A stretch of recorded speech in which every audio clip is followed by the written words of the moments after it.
on, everybody? First and foremost, I know me and Tony would like to say thank you guys for everybody who watched the last video, shared the last video. Thank you. Like that's more love than we ever anticipated getting. How much love do we get? I don't know. Last I checked, it was at 800 something views. Over 800 views on our first show. Yeah. Like so, I don't even think 800 y'all even know me for real, or 800 y'all actually like me. No. So to get that, I really appreciate it. Yeah, so, thank you. So we thank you guys for that. We still got no money though. No, we still don't. Got no money. But you know one way that we can start getting some money, if people start following that YouTube page and that Instagram page and that SoundCloud podcast that we got going on. All that stuff. All that. Also, and I'm gonna throw this out here. I just thought about this. You know, if you got something that you want to promote on the Tony and Shep show, please send it our way. Inbox me or Shep. Case in point, like this is I wore this hat, the other version of it on our first show. This is the blacked out one. Ooh, look at that. Once again, it's from Dungeon 4. It's gonna be zoomed in right there. Does plenty of hats. David Castro, that's my boy, Lady Death. Also, Jordan brand clothing. An unofficial possible sponsor of Tony and Shep. Oh my God, Michael, please. Michael, please. Bro, also, Florida A&M University. Yes. Oh, man. Yes. Like, we spent too much money at that institution and on these clothing. We should get something out of this. So we appreciate y'all. But we appreciate everything that y'all have done. All the shares, all the likes. Absolutely. Even the feedback and comments, whether good or bad. We appreciate you because we are definitely brand new and raw into this. Yeah. But we're gonna keep it going. We're trying to expand and make it better on every show. Absolutely. Oh, so okay, before we get into like the real stuff, let's talk about something that I've been seeing floating around and I started participating in. What was your favorite song playing while at Florida A&M University? Yeah, I saw yours. Yeah. You said Sing, Sing, Sing and Q Smith. Yes, sir. Okay, only one of those is an actual song. I don't care. I don't care. I don't care. I like playing Q Smith. I guess Say La La. Mainly because of the bass drum swing. Man. See, we have a sequence in Say La La. I like listening to Say La La. I didn't like playing it. If it's the right tempo. No, I don't like the tenor drum part. Your bad. It's like a personal problem. Like anybody tell you to chose tenor drum. You know what I'm saying? But that was Say La La. Every time we played that, you know, Dr. White, shout out to Dr. Julian White. He's come on there. This is my Doc impression. Band, say la la. Say la la. That is a horrible Doc impression. That was Doc's voice. You know, man. That'd be mine. Last one before we give away our band nerdness. What's your favorite Rattler cadence like to play? To play? Yeah, the one to play. Good. Oh, to actually play? The one that you actually get to play. My favorite Rattler cadence to actually play, 1 to 7. You wanna know why? Why, bro? Take a wild guess. You don't play nothing. Exactly. That's why. You don't play nothing. Don't play nothing. One. The whole time. Nothing. No, but surprisingly, my favorite one is solos. Of course. I love solos. Of course. Bro. I love it. Of course. I like the way it sounds. I like. Shout out to the beat. Yeah, we used to solos to the beat. I love solos. Okay. Let's get to why we really get here. Let's talk about these sports. So we're gonna talk about something that neither one of us is really like well versed in, but it kind of like caught our eye. Yes. Like simultaneously. I got put on game by my cousin Davon Barrier. Shout out DBZ.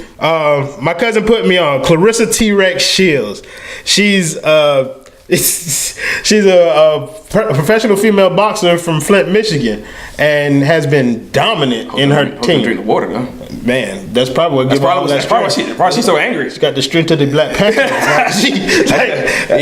For real though. But the girl, the woman. I'm sorry. Yes. Yeah, she's 9-0 in her professional boxing career. Yeah. Got 2 TKO, 2 knockouts, but it's like knocking people out ain't her thing. She's a boxer, and that's one of the things that that's what my cousin, tried to put me on about it. He was just like, you know what I mean? Like, she's a boxer, so you got to watch her like that. Don't look for the female Mike Tyson. Well, and that's the thing. A lot of people don't understand the difference between like an actual boxer and a fighter or a brawler. Yeah. Like Mike Tyson was a brawler. Absolutely. He was the brawler. He was the brawler. He's the epitome of brawler. But people like Lennox Lewis, Ali, Floyd Mayweather, they were actually technical in boxing. They were surgical with those hands. That's the thing I love about Floyd Mayweather. Like, people always assume that people say Floyd's fights are boring because they like brawlers. Everybody who watches boxing or the casual boxing fan wants to see a brawler. They want the Joe Frazier, the George Foreman, the big one hitter quit it down. But it's like it's more too. It's almost like the difference between like a Chevy 454 with the big block 454 and a Lamborghini. I don't know anything about cars except how to drive them and put gas in. Okay, well, the difference is the 454 Chevelle is 1970s American muscle. Mm-hmm. Big, loud, raw, gone. That Ferrari is your Italian, sleek, surgical, can go through corners and do all that kind of stuff. It's different. It's a whole different experience. Okay, everybody, I just want to let y'all know some insight. This is an example of Tony teaching me something that I know absolutely nothing about. But it has nothing to do with what we're talking about. Yes, it does. And I'm going to leave it in here so that y'all can see that makes perfect sense. This is one of the tangents that would normally get cut out, but I'm going to leave it in here. To me, that makes perfect sense because you have two complete different styles. But Tony, I don't know nothing about cars. I made that perfectly clear. I know, but I just told you that. I just made a reference to it. You did, and I made a clear reference of the brawlers are your Chevrolet, your muscle car, the muscle car era. Those are your big brawlers, hard punch, open wide up, and that's it. They're not gonna last too long for some fact of they're not built. They're not built to last 12, 14 rounds. They're built to really get out of there 6, 7 rounds. Really, if it goes longer, that's when you see them brawlers breathing and wheezing. Okay, the sports car, sports cars, Mayweather, Ali, and Claressa are totally different. They can handle the autobahns and the turns and the India stuff like that. It's completely different. It makes a whole lot more sense when I listen to you explain what you just explained. So I want to put this whole thing in there so they can see me, so they can see you tell me the same thing. I like completely dismiss it, and then you say it again. And you're like, oh yeah, it makes perfect sense. It matches exactly what we were talking about. Great analogy, Tony. I don't want to talk about this anymore because I feel wrong. Let's talk about your boy LeBron James. You brought this topic up to me when we were discussing things that we wanted to talk about, huh? Hey, my boy. He plays for the Lakers, bro. You're a fan, bro. How many times? We don't have to do this every time, Tony. How many people in the 100 that you actually like? We're not gonna talk about family. That's family problems, Tony. Exactly. Okay, so LeBron James. I want you to, to bring it up the way you want to bring it up because I don't think I'd do it justice. You just gotta be honest. Like, if you look through his track record, and this is what it boils down to, the guy's a big toddler. Having a 4-year-old myself, and the reason why I say that, if it doesn't go his way, he don't want it. He clearly will up and leave, or he'll get everybody fired. Like when Magic Johnson left, that would have been a perfect time for LeBron to say something, some words of encouragement to the young players on the team. He's had several opportunities throughout this season to say words of encouragement to the team and has not seemed inclined to do so. But like I said, not even a little bit. But at this time, at the end of the season, went through a rough season, injury-riddled season. So instead of him even saying something, or I didn't even say he got to be with the team, he could have made a quick press conference or could have tweeted something and tagged all the teammates in it. Could have did something like that. This man 3,000 miles away at D-Wade's last farewell game. You gotta admit, once again, gotta admit, like would I rather be around the Lakers or watch greatness leave the NBA? I'm going. Like I said, I'm not saying that he was wrong for doing that, but I'm saying that he should have said something to them instead of just Magic on. All right, cool. So what about Ty? What about Ty Lue? Here's my thing about this entire LeBron James thing. Okay, so number one on my priority list is always the Miami Heat. So I want to tell you that Jeannie busts out of her rabid A-word mind if she thinks she gonna take Pat Riley away from us. We got the money. I don't care about y'all money. Pat is part owner of the Miami Heat. Yeah. Unless y'all gonna give him part ownership of the Lakers, it ain't happening, Captain. So that's he has history. He has history. Yeah. So he has history. Yeah. So. I'm really trying to convince myself that it's going to happen. I know it's not going to happen. Hey, have at it. I'm trying to convince myself. Let me have myself. I want to get to your larger point, though. Kevin Durant alluded to the toxicity surrounding LeBron James' environment a couple of months ago. There is legitimacy in that claim that LeBron James creates an uncomfortable atmosphere for everybody around him. Yes. But that's an atmosphere that he feels comfortable in because he's always lived around it. He's always been in it. Probably since middle school. Exactly. That's all he knows, roughly. Here's the problem for the Lakers. In order to give LeBron James what he wants, which is power, like Clutch Sports is going to take over Los Angeles. Yes. Yes. That can't happen. No, it cannot. That can't happen. And once again, as a Laker fan who wants the Lakers to be back to the promise that there used to be, no, I don't want that. I don't want to be that way. Well, here's the argument that I keep making for this, and it's that LeBron James's presence doesn't guarantee anybody a championship. No. And you know, Tony, sitting next to you, I feel like I have to be the pro LeBron guy because we're both. I'm not anti LeBron. Of course not. You're a fan. He's a Laker. I'm not a fan. He's your favorite player in the NBA right now. That's why your mama don't love you. She DJ for the ice cream truck.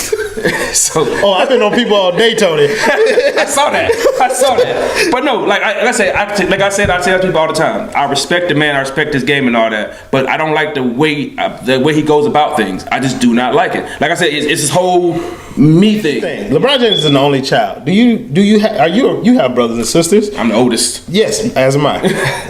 it's a burden. But also your children have siblings. So you don't spend very much time with only children. No. My wife is an only child. And there's a real thing that's called the disease of me that most only children they deal with. Like, and it's not through their own fault, but they just see the world a little bit different than people with siblings. I'm gonna do my Shannon Sharp imitation because you're not gonna let me talk about Eunice. No. Oh, you will. But you will not be smirched. I do know quite a few only children, only and or youngest. Yeah. Or like women who are the only girl. Yeah. Like I know quite a few, and I see that very often. Yeah. Very, very often. And like you said, it's the disease of me, where everything has to be me. It's all about me. And it's like, you can't be about me in a team game. No. You cannot. Especially when you're not in the East no more, LeBron. But it's kind of like LeBron James, it's kind of like when he hears the conversation that he's transcended the game. You know what I mean? LeBron is bigger than basketball. That phrase has been published. LeBron James is, in essence, bigger than basketball. Playoff ratings are down 31% because LeBron James is not in them. That's because majority of LeBron fans are not basketball fans. There's a difference. I understand. I'm with you when you're right, brother. I'm with you when you're right. But what I'm saying is the impact that LeBron James has on the NBA is tangible. Like, you can feel it. Everybody knows it's there. Yeah, but and I don't understand it. I saw that too. I think they're down like 28%, something like that. Like 31%. And I don't understand that because it's like I said, I'm a Lakers fan. Anyone tells you if it ain't FSU football, college football, San Francisco 49ers in the NFL, or the Lakers in the NBA, 2 tears in the bucket to you. Like, I really don't care. But I will watch every game that comes on for the simple fact that I'm a fan of the game. I'm a fan of my teams, but I'm a fan of the game. Not to mention all my teams sucked last year. Yes. But all of them, that's the first time it's ever happened. All of them, I at least get one. Yeah, that's not the first time. All of them suck? Yeah, that's the first time all of them suck. You're a Lakers fan. Y'all been sorry for the past. I'm going through it in my own head. The Lakers have been sorry for like the past 5 years. Yeah. FSU was that was our first year. That's our last year. Our first terrible. I wasn't going to FSU yet. I'm doing them last. 49ers been 4 or 5 years. Yeah, but I know that the FSU is your heartstring, so I was saving the best for last. Y'all been the 49ers been sorry for like 5 years, so that's 5 years in 2 of your sports. When was the last time FSU was good at football? In my opinion. Okay, in your opinion, never? 2013. 2013? It's been 6 years since Florida State was good. Really? So only because we didn't win the championship, that makes us, even though we went to the playoff that next year, even though we had 10 winning seasons. Y'all went to the playoffs. James, okay. Yeah. Y'all did do good the next year. We were undefeated. Okay, so that makes it 5 years that y'all ain't been good. And then after that, we had a 10 win season with the bowl win. 10 wins is good. Every year with DeAndre Francois has been a disaster. I almost said a whole different phrase. How? At 10 wins? I'm not a fan, bro. That's what I see. I don't like your program. You hate to hate. Hey, call me. What's his name? Smoking Johnson. Playing his ball. Silky Johnson. Let's talk about these teams that's still in the playoffs right now. And are Lakers in the playoffs? Absolutely not. What about the Heat?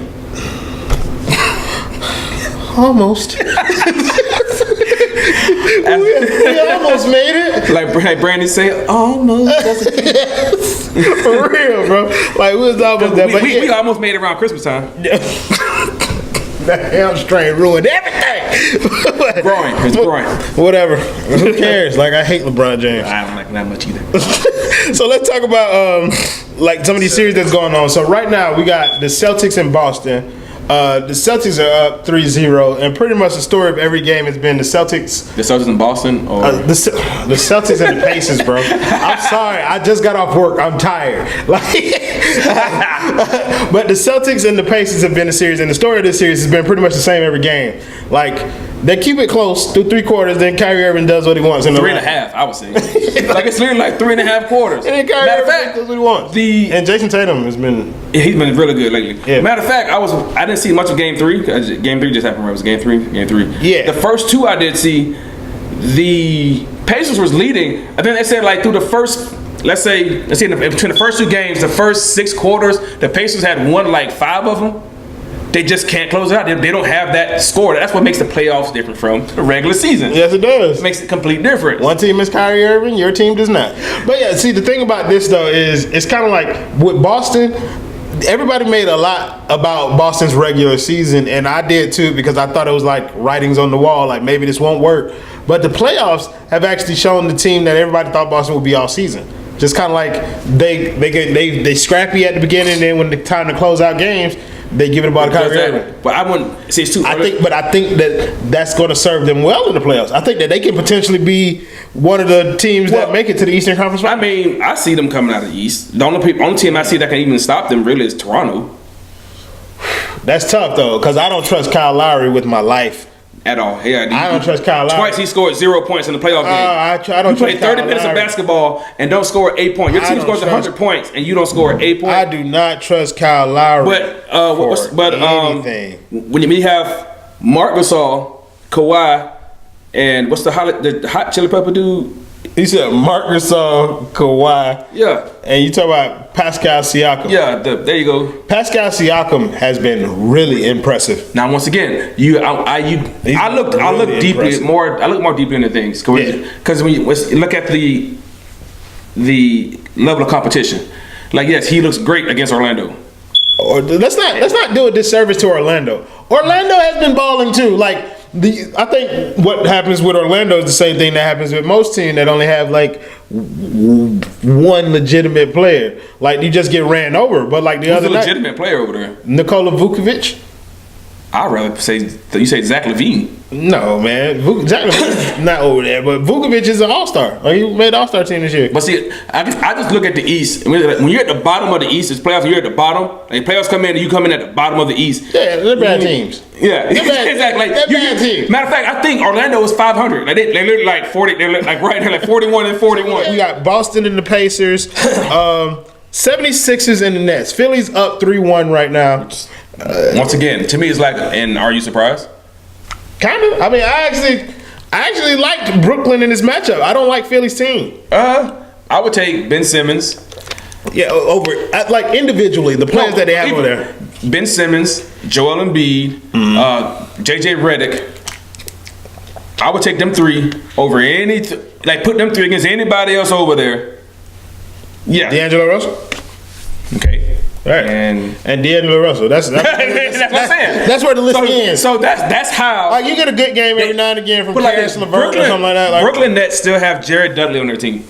Yeah, and he plays. And actually plays like substantial minutes. Yeah, he plays like for real plays. Literally when the playoff he said something to Ben Simmons. When the head coach of the Brooklyn Nets looked at his roster and said, okay. Yeah, when he looked at the roster and he said, okay, Jared Dudley. Yeah, we're going to give him 20 minutes. That should have been an L right there. L. Automatic. Now, Jared Dudley did talk smack about Ben Simmons, but there was some legitimacy to what he was saying. It was true to it. But that next game, Ben Simmons also came out there and dropped 31 on them boys. He was not having it. How did he do it though? It was all transition. Well, of course, bro. It was all transition. I mean, even in the half court, he got a few, but they all like right at the rim. Exactly. That game, they also played without Joel Embiid, which has also been like really interesting to the dynamic between Joel Embiid and Ben Simmons. I heard Kyle Hurd talking about it the other day. He was saying that if he had to choose, he would choose Ben Simmons and trade Joel Embiid. Because right now, Joel Embiid is the better player, but he thinks that Ben Simmons makes them into the better team. And injuries. Huh? And injuries. Like Joel Embiid has too many injuries. Like he's not going to be consistent. Like as far as showing up, not even he's just playing. Period. He's like 25 and 12 when he get up and get on the court. You're right when he get up. But if he's only giving you 60 games. That's real though. Like I can't argue with that. Like if he's only giving Tony, you 60 the show's not gonna be fun if I'm agreeing with you, bro. Let's be real with you. Like that's just not how. I speak facts. Let's talk about a boring series right now. Milwaukee and Pistons. Milwaukee's gonna sweep the Pistons. Yeah, we kind of figured that. I mean, yeah, like that's the end of that. San Antonio and the Denver Nuggets. This is a series that has disappointed me greatly. I love Denver's team. I like Jokic. I like the Joker, and I like Jamal Murray. But I mean, yes, it's you're 2 seed and a 7 seed, but you got. Like I told you, okay, well, LaMarcus Aldridge, DeMar DeRozan, and you got M-Pop. This is the truth. Now, this is something that my brother pointed out to me. He was like, he picked the San Antonio Spurs from the beginning. He said, no matter what their disparity is, San Antonio has the biggest advantage, and that's in coaching. Yes, always. And so, unless their players are just. Unless they play a team unless it's Phil Jackson or like, Pat Riley coming back to coach, even Pop, Pat Riley. To me, Pop is different. It's next to Phil Jackson, the greatest coach of my generation. I'm not inclined to disagree. Like I mean, it's between him and probably Coach K. They buy their players. That's different. Who? Duke. Like this every college program. That's what I'm saying. So that's why I don't. There's no unfair advantage there. That's why I don't put them in it. They have more money to buy players. Exactly. So that's the unfair advantage right there. That's the unfair advantage. Unfair? Get your money up. Yes, it is. Get your money up. Tell them boosters to get on it. NBA coaches. Okay. I would say Greg Popovich or Phil Jackson in my generation. You know the only coach that ever beat Greg Popovich in the finals?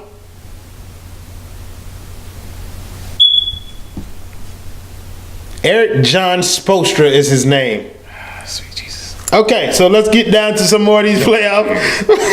Let's get some more of these. Utah Jazz and the Rockets. The Rockets are going to sweep them. Yeah. The end. I'm saving one series in particular for last. Let's talk about that just real quick. What, the Rockets? The defense did you see the defense? Rubio? Yes. Man, come on, man. Like how do you make either way? I'm Ricky Rubio.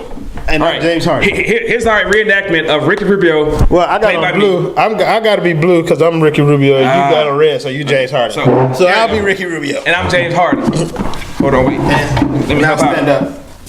Yeah, make a beard. Let me help out my James Harden impression.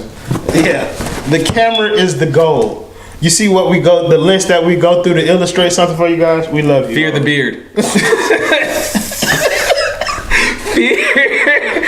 Fear the beard. I'm Ricky Rubio. The camera is the goal. This is James Harden. This is how I'm guarding him. Here's a basketball. I'm coming up court. And I'm over here. Coming up court. I'm over here. Behind him. Literally looks back at him. Hey, bro, you cool? No, I'm good. Are you good? Yeah, I'm straight. The basketball over that way. Okay, gotcha. Yeah. And he gets a layup. And then he gets a wide open layup. 2 points.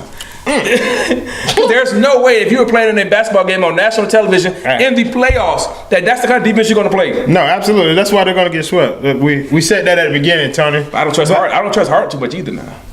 Against competition. But that's later on down the line. That's in the second and third round. In the first round, he's money. He's money. Yeah. So, we got 2 more series to get through, and then so you got the Warriors and the Clippers. Obviously,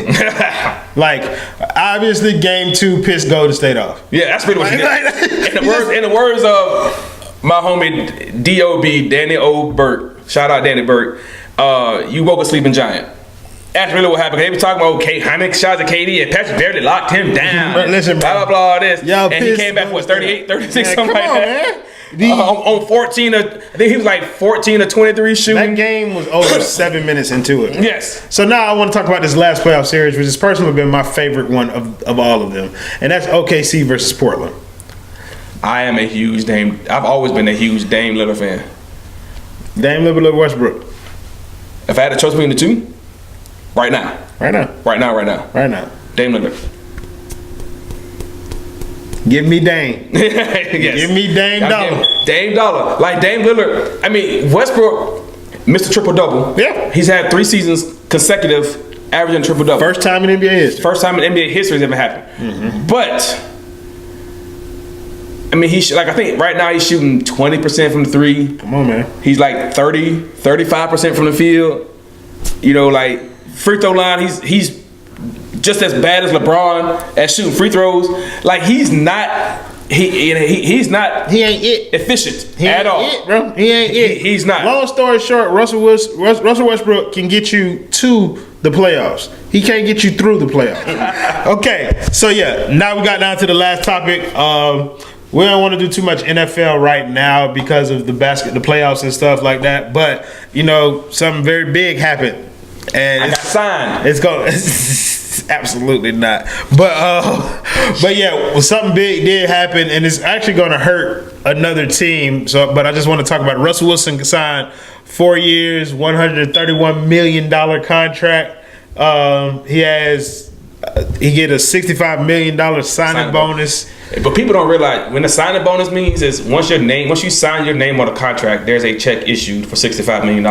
Before you play anything, before anything happens, like as soon as you are signing the pen, like as soon as you're signing your name on that dotted line, $65 million is yours. When he did that contract, they adopted me as their younger brother. So yeah. Your name is now Tony Wilson. Tony Wilson. Yes, not the Tony Curtis. Not to be confused with the hairstyle. The Tony Curtis. Y'all don't know nothing about that.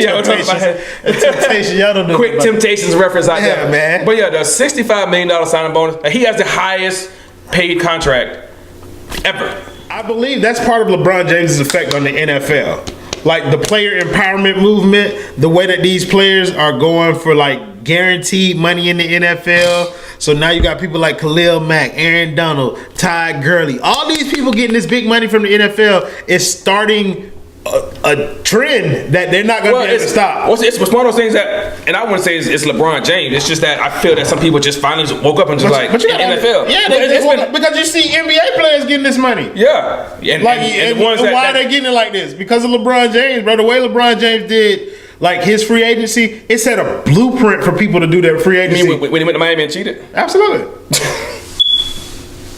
Absolutely, we cheat like Brady. Like that's like. And now, as far as player movement, I'm fine with all that, but the money's gonna come regardless. Not in the NFL. I'm talking about the NBA. I'm talking about the NBA. The money's gonna come in the NBA because that's how they're structured. But when they redid the CBA and all that, that's how that was structured. Like the Roger Goodell NFL has made billions of dollars. Yeah. Like Roger Goodell, for everything that everybody says about, it doesn't matter though. Like, as long as that money kid coming in, Roger Goodell gonna always have a job, no matter what people say about him. But to get back to what we were talking about and how that sets a precedent, like is players like you heard about Russell Wilson. Russell Wilson, like if y'all don't get this deal done today, I'm going to leave. He was packing his bags and going to the Giants. Yeah, I'm going to leave.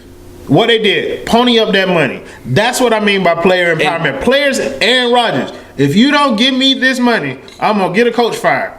What they do, I got a coach fired. Now, here's a question for you. This is for everyone out there.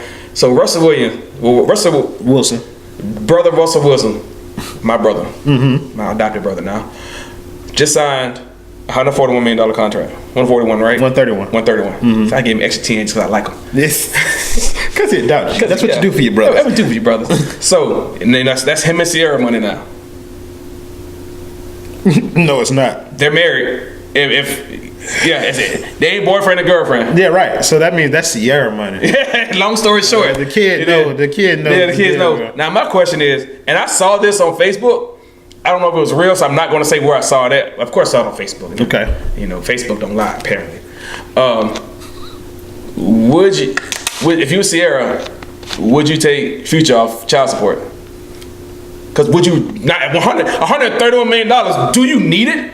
At that point, is him giving you money? It's not even support now. Wow. Think about that. Wow. Like $141 million. My opinion on child support is it's not objective, so it's tough for me to say. But would I take Future off of child support if I was Sierra and my husband just got $131 million? And you have your own money. But he has $65 million guaranteed. He just got. He checked your account. There's $65 million in there. Like my opinion on the subject has always been: if a father does what he's supposed to do, is active in his child's life, then yes, you take him off the child. You don't put him on child support. If he is not, if legitimate, not because you have a gripe. If there's a legitimate reason for him not being, if he's not in the child's life at all and doesn't care to be, doesn't try to be, doesn't offer any support, doesn't want to be there, and you need it, and I don't put that "and you need it" part in there. Yeah, like as a dad, you're obligated to be a part of your child's upbringing. You're obligated to help. Yeah, that's correct. Yeah, that includes with your wallet. So it's like, so let's say future. I don't know the whole future thing. Me neither. You know. Yeah, but my thing is, so let's say he hasn't been there. Yeah. He's been getting money, of course. He's getting money. She's getting a check from him for child support because he's not there. They're in complete opposite sides of the country. You keep it on. Yeah, you keep him on there. You keep him on there. Yeah. If he ain't gonna do nothing, then you keep him on there. Like I sound very anti brother right now, but it's just kind of like it's like I understand what I understand the premise, and I understand why you would say take him off. You don't need it. It's gluttony at this point. Truthfully, but it is. But it's kind of like, what are you gonna do with it? Like, what are you doing with the money? Like, because I guarantee you, she's probably paying him. He's probably paying her $20,000 a month in child support. Buying diamond encrusted toilet paper. I don't know what people with that much money do, Tony. I don't have like, at $20,000 a month, and you and your husband just got 131. That's paper. Like, that's loan money. You know what I mean? But it's not Russell Wilson's job to raise He's not financially responsible for this child. Yes, he is, because he's husband, not boyfriend. Husband. That comes with an entirely different set of responsibilities. That's why I felt that way. See, it make you think. You can see the gears working. That's tough. You can see the gears working, and that's why I say, because I can understand. Like, I'm a husband. I am also a father who is on child support. Yeah, that's my life. But so I'm not gonna spill my guts and have a Dr. Phil session on here. Me and Tony will talk about this off camera, but I get it, bro. It's a conundrum. It is. I'll come back next week with like money. Like, that's literally the only benefit of child support in my eyes. Like, money. Like, that's the only thing you get out of it. You don't necessarily get support for your child. You get money. You get financial support. Yeah, you get financial. Which truthfully, that's a minuscule. As fathers, as black fathers, I'm trying to tell you, financial is a minuscule of what our children need. Need. Like, now, my stuff is kind of like very low on the totem pole of actually being a dad. Bro, like, you don't understand. Case in point, real quick, and we can end it. My daughter's 4 years old. Yes. My youngest baby is 4 years old.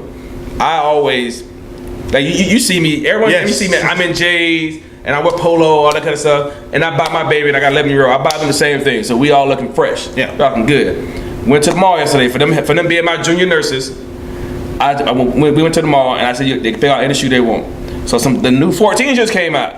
So I'm looking at them like, okay, they probably get the 14s. Spending stupid money on them. My children the baby got some $20 Skechers, light up Skechers. Oh, and loved them. Look, bro, she wanted to wear them out of the store.